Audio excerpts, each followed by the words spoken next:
कीर्ति आदि प्राप्त होती है। एक बुढ़िया थी। रविवार के दिन वह हमेशा अपने घर को गाय के गोबर से लीपती थी। सायंकाल से पहले ही पूजा कर लेती थी तथा पकवान एवं फलों नैवेद्य को भोग लगाती थी और फिर उसी को प्रसाद के रूप में स्वयं खाती थी। इससे शिवजी और सूर्यदेव उस बुढ़िया पर प्रसन्न हो गए। उसके पास किसी भी प्रकार की कमी न रही। उसकी संपन्नता को देखकर पड़ोसन को उसके ऊपर बड़ी ईर्ष्या हुई। उसने अपने मन में सोचा कि यह बुढ़िया मेरे गाय को गोबर से अपने घर को लीपती है, इसी कारण इसको धन धान्य की प्राप्ति हुई है। अतः इसे अब मैं अपनी गाय को गोबर नहीं दूंगी। इसके बाद पड़ोसन बुढ़िया ने गाय को अपने घर के भीतर बांधना प्रारंभ कर दिया। इस कारण उस बुढ़िया को अगले रविवार को गोबर न मिला। उसने अपना नियम भंग जानकर कहा और बहुत ही चिंतित होकर बिना कुछ खाए पिए भोजन वह सो गई। रात में भगवान ने उसके स्वप्न में आकर बुढ़िया से कहा कि तुम्हें आज गोबर नहीं मिला, जिससे तुम बहुत दुखी हुई। अतः तुमको मैं एक ऐसी गाय देता हूँ जिससे तुम्हारे सभी कष्ट दूर हो जाएंगे और सभी मनोकामनाएं पूर्ण हो जाएंगी। सुबह उस बुढ़िया ने देखा तो आंगन में अपने बछड़े के साथ एक सुंदर गाय खड़ी थी। बुढ़िया को स्वप्न की बात याद आ गई और उसने बड़ी प्रसन्नता के साथ गाय के गोबर को ले जाकर घर को लीपा और गाय को घर के बाहर बांध दिया। बुढ़िया की गाय को देखकर पड़ोसन को और अधिक ईर्ष्या हुई। वह गाय सोने का गोबर करती थी। यह देखकर पड़ोसन को अत्यधिक आश्चर्य हुआ। उसने गोबर उठाकर उसकी जगह अपनी गाय का गोबर रख देती थी। इस प्रकार पड़ोसन का यह नित्य कार्य ही हो गया था। बुढ़िया को तो पता ही नहीं था कि उसकी गाय सोने का गोबर देती है। तब भगवान ने सोचा कि इस प्रकार तो बुढ़िया को कुछ भी लाभ नहीं हो पाता है। तब उनकी गाय सोने के गोबर देती थी और बुढ़िया को तो कुछ भी नहीं पता था। एक दिन उन्होंने जोर की आंधी चलाई, जल वृष्टि हुई, जिसके बाद बुढ़िया ने घर के भीतर में गाय को बांधा। दूसरे दिन घर के अंदर बांधना शुरू कर दिया था। तब पड़ोसन को अपना लाभ न देखकर वो राजा से शिकायत के लिए चली गई। बुढ़िया के पास एक गाय है जो सोने का गोबर करती है राजन, अतः आप उसे ले लीजिए और प्रजा पालन के कार्य करिए।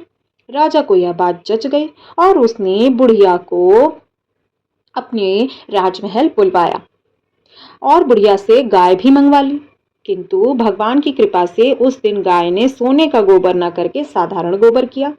तब से राजा ने उस बुढ़िया को बुलाकर पूछा कि क्या तुम्हारी गाय वास्तव में सोने का गोबर देती है? तब बुढ़िया ने कहा, महाराज, मैं रविवार को घर लीपती हूँ, भगवान की पूजा करती हूँ और उसी के प्रभाव से ये गाय माता मुझे प्राप्त हुई है और सोने का गोबर करती है।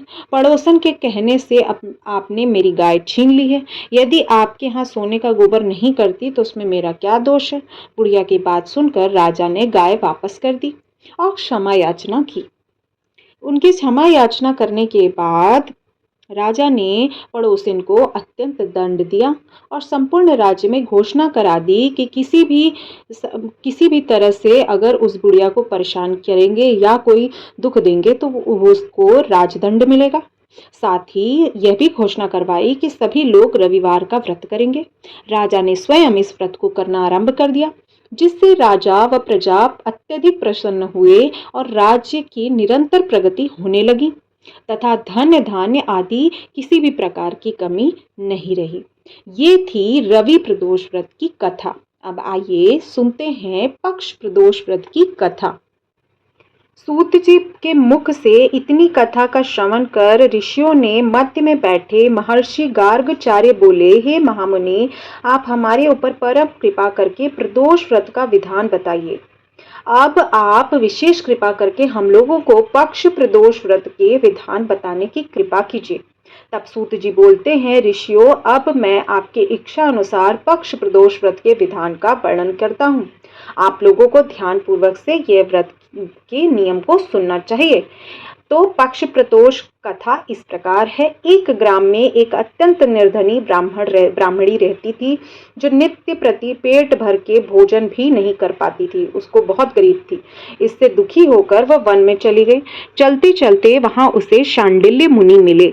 उनके आश्रम में वो आश्रय लेने जा पहुंची और उन्हें दंडवत प्रणाम कर अपनी दुख भरी गाथा उसे सुनाने लगी, जिसे सुनकर शांडिल्य ऋषि को दया आ गई। वे बोले, तुमको दुख से छुटकारा पाने का सबसे सरल उपाय बताता हूँ।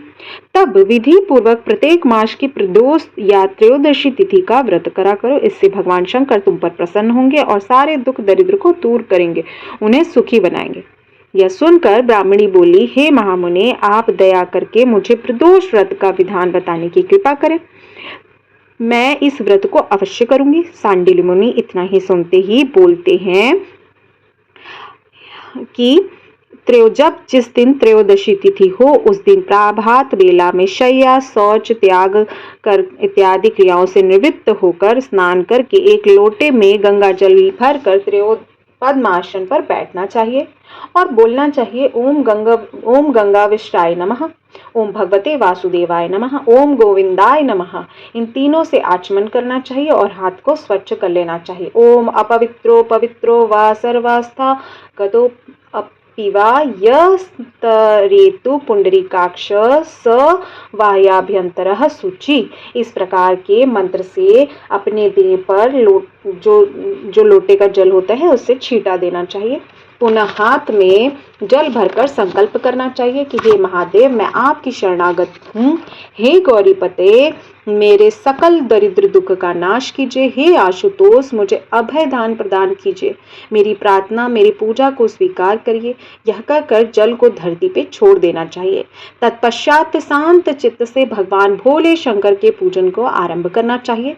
शिव जी को स्नान, परिधान, धूप, दीप, नैवेद्य, बिल्वपत्र इत्यादि अर्पण करना चाहिए। इसके बाद ध्यान करें कि कैलाशपति जिसके मस्तक पर गंगा विराजमान हो, जिनके मस्तक पर प्रवाहित गंगा हैं, जिनके मस्तक पर धारा रूपी गंगा स्थान रखती हैं, जिनके मस्तक पर चंद्रमा प्रकाश से सुशोभित है, ऐसे बागंबरदारी गले में सर्पों की माला पहने, हाथों में त्रिशूल डमरू धारण किए हुए, जिनके वामांग में कमल के समान सुंदर मुख वाली, सूर्य प्रभा वाली, तजुमयी गौरांग वर्ण वाली भगवती पार्वती, जिनके चारों हाथ में शंख चक्र गदा पद्म विराजमान है, ऋषि पत्नियों सहित सुशोभित हो रहे हैं, उनको अनंत मंत्रों द्वारा जाप करना चाहिए। ओम धैर्याय नमः, ओम ज्ञानाय नमः, ओम वैराग्याय नमः, ओम ऐश्वर्याय नमः। यह कहकर कात्यायनी सरस्वती माँ लक्ष्मी का पूजन करना चाहिए। इंद्र, वरुण, कुबेर इत्यादि का स्मरण करके इस प्रकार प्रार्थना करना चाहिए, हे देवादेव, हे देवाधिदेव, हे देव, आपके सकल जगत के स्वामी हैं। आप ही दुखियों के दुख हरता है। आप ही विपत्तियों की रक्षा करने वाले देवाधिदेव हैं। आप ही भक्तों को कल्याण करने वाले हैं। हे नाथ, मैं आपकी शरण में हूँ। हे प्रभु, मेरे दुख को दूर कर मुझे भाग्यशाली बनाइए। तदंतर यथाशक्ति ब्राह्मणों को दक्षिणा दे, भोजन करावें, आशीर्वाद प्राप्त करें। शांडिल्य ऋषि बोलते हैं, हे पुत्री, मैंने इस शिव पूजन को यथाशक्ति ब्राह्मणों को दक्षिणा देने का विधान भी तुम्हें बताया है। समस्त विधान को तुमको 1 वर्ष तक पर्यंत पालन करके करना चाहिए। इससे तुम्हारे समस्त दुखों का नाश हो जाएगा और तुम्हारा कल्याण हो जाएगा। सौनकादि ऋषि बोलते हैं, मुनि श्रेष्ठ, आपने जो ब्राह्मणी की कथा सुनाई है यह अत्यंत रोचक है और कल्याणकारक है। अब आप हमें यह बताइए कि ब्राह्मणी ने प्रदोष व्रत किया था या नहीं किया था? यदि व्रत किया तो उससे उसे क्या फल प्राप्त हुआ? सूत जी बोलते, हे ऋषियों, अब मैं तुमको वही कथा सुनाता हूँ, ध्यान पूर्वक श्रवण करो। ब्राह्मणी का छोटा लड़का तालाब में स्नान करने गया। कुछ समय बाद जैसे वो व्रत करती रही और उसके बाद उसका छोटा लड़का स्नान करने गया, भगवान शंकर की कृपा से रास्ते में उसे सोने से भरा हुआ कलश प्राप्त हुआ। वह मन ही मन आनंदित हो गया। ब्राह्मणी के समीप आकर बोला, हे माता, भगवान शंकर ने दया करके मुझे सोने से भरा कलश प्राप्त हुआ है। ब्राह्मणी बोली, दोनों भाई आधा आधा भाग कर लो। यह सुन धर्मगुप्त बोला, हे माता, मेरा इस पर कोई अधिकार नहीं है, तो छोटे भाई का भाग है, अतः मैं इसे नहीं लूंगा। यदि भगवान शंकर पर मेरे पर कृपा करेंगे तो वो मुझे भी धन प्रदान करेंगे। और बड़े भाई ने धन नहीं लिया। कुछ काल व्यतीत होने के बाद एक दिन दोनों भाई विचरण करते हुए वन के मध्य जा पहुंचे, जहां पर अनेक रूपवती गंधर्व कन्याएं किलोल करती हुई दिखाई पड़ी। यह देख शुचिव्रत नाम का छोटा भाई बोला, मैं स्त्रियों में नहीं जाऊंगा, और वह वहीं रुक गया। बड़ा भाई राजपुत्र कन्याओं के समूह में जा पहुंचा। उसके सुंदर स्वरूप को देखकर उनके में से एक गंधर्व कन्या पर वह मोहित होकर टकटकी लगाकर उनको निरखने लगा। अन्य गंधर्व कन्याएं राजपुत्र को देखकर कुछ दूर चली गई। राजपुत्र व गंधर्व कन्याएं क्या वहां रह गई, तब वह उनके समीप गया। गंधर्व कन्या ने उनसे प्रश्न किया, आप कौन हैं? इस वन में आपका आना कैसे हुआ? तब राजपुत्र बोला, मैं विदर्भ देश के राजकुमार धर्मगुप्त हूँ। मेरे पिता का स्वर्गवास हो गया है और मैं शत्रुओं से हारा राज्य से छीन लिया है। मैं विवश होकर अपनी रक्षा हेतु वन वन भटक रहा हूँ। अब आप अब भी अपना परिचय दीजिए। तब गंधर्व कन्याएं बोलती हैं, हे विद्रवक नामक गंधर्व की हम सभी पुत्रियां हैं और मेरा नाम अंशुमति है। मैंने अपनी सूक्ष्म बुद्धि द्वारा आपके मन की भावना जान ली है। आप मुझ पर अनुरक्त हैं। मेरा मन भी आपको देखकर चंचल हो रहा है। कदाचित ईश्वर ने हम दोनों का निर्माण एक दूसरे के लिए ही किया है। इतना ही कहकर गंधर्व पुत्री राजपुत्री के गले में अपनी मणि माला निकालकर पहना दी। तब राजपुत्र बोला, हे सुमुखी, मैंने तुम्हारे यह प्रेम हार को स्वीकार कर लिया है, किंतु मैं अत्यंत निर्धन हूँ। मेरा तुम्हारा विवाह कैसे हो सकता है? तब अंशुमति बोलती हैं, हे राजपुत्र, आप चिंता न करें। मेरे माता पिता आपको देखकर बड़े ही प्रसन्न होंगे और विवाह की स्वीकृति दे देंगे। परसों प्रातः काल में आप यहाँ पर अवश्य आना। इतना ही सुन राजपुत्र गंधर्व कन्याओं सहित वे विदा मांगकर घर चले आए। वहां माता को समस्त हाल सुनाया और सब लोगों ने शिव पूजन किया और सभी सो गए। सूत जी बोलते हैं, हे महाराज, ऋषियों के तीसरे दिवस राजपुत्र अपने भाई शुचिव्रत को साथ लेकर उसी वन में गया। इधर वह गंधर्व कन्याएं अंशुमति अपने पिता विद्रवक और सभी साथियों के साथ वहां पहुंची। गंधर्व कनराज ने जब राजपुत्र को देखा तो अत्यंत प्रसन्न होकर बोला, हे राजपुत्र, कल मैं कैलाश पर्वत पर शिव जी के पास गया था। भगवान शंकर ने कन्या को योग्य वर की प्रार्थना की थी और उन्होंने धर्मगुप्त नामक मेरा एक भक्त है जो पृथ्वी पर निवास करता है, उसके शत्रुओं ने राज्यपाट छीन लिया है। वही वर तुम्हारी कन्या के लिए श्रेष्ठ है। तुम उसी के साथ अपनी कन्या का विवाह कर दो। उसकी सहायता करके उसका राज्य वापस दिला के उसे राजा बना दो। हे राजपुत्र, शिव जी की आज्ञा अनुसार मैं अपनी कन्या का विवाह आपके साथ करने को प्रस्तुत हूँ। गंधर्वराज की बात सुनकर राजपुत ने उन्हें स्वीकृति दे दी। राजपुत्र ने उनकी स्वीकृति प्राप्त करने के बाद गंधर्वराज ने अपनी कन्या का विवाह राजपुत्र के साथ कर दिया।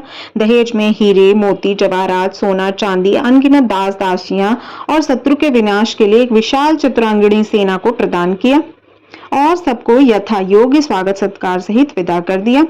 अपने लोग चले गए। इधर राजपुत्र ने अपनी समस्त सेना ले विदर्भ राज पर चढ़ाई कर दी। युद्ध में उनका वध कर दिया और शत्रुओं का विनाश कर पुनः विदर्भ का राजा बनकर आनंद पूर्वक जीवन बिताने लगे। धर्मगुप्त के विदर्भ देश का राजा बन जाने के बाद उसका छोटा भाई शुचिव्रत उसकी माता अति आनंद पूर्वक भगवान शंकर के गुणानुवाद करते हुए जीवन व्यतीत करने लगे। इस प्रकार जो भी पुरुष या स्त्री इस प्रदोष व्रत को श्रद्धा भक्ति सहित शिव जी का पूजन करते हैं, उनको दुख दरिद्र सभी प्रकार के मनोरथ जो है वो पूर्ण होते हैं और दुख दरिद्र का नाश होता है। सूत जी बोलते हैं, ऋषियों, समस्त वस्तुओं में सर्वश्रेष्ठ और प्राणी मात्र में समस्त कामनाओं को पूर्ण करने वाला यह व्रत है। इसको विधि विधान से करने से जन्म जन्मांतर के समस्त पाप नष्ट हो जाते हैं और प्राणी पृथ्वी पर समस्त सुखों का उपभोग करता हुआ अंत में शिव लोकों को प्राप्त होता है। ओम हर हर हर महादेव। ये थी पक्ष प्रदोष व्रत की कथा। इसके बाद आप इष्ट यानी कि महादेव का आरती अवश्य करें। उम्मीद है कि आपको कथा सुन के आनंद आया होगा, आपको अच्छी अनुभूति हुई होगी। तो आप हमारे परिवार का हिस्सा जरूर बनिएगा और वीडियो कहीं पे भी किसी भी रीजन पे पसंद आई होगी तो लाइक शेयर जरूर कीजिएगा। आप सभी को रवि प्रदोष व्रत की हार्दिक शुभकामना, मंगल कामना।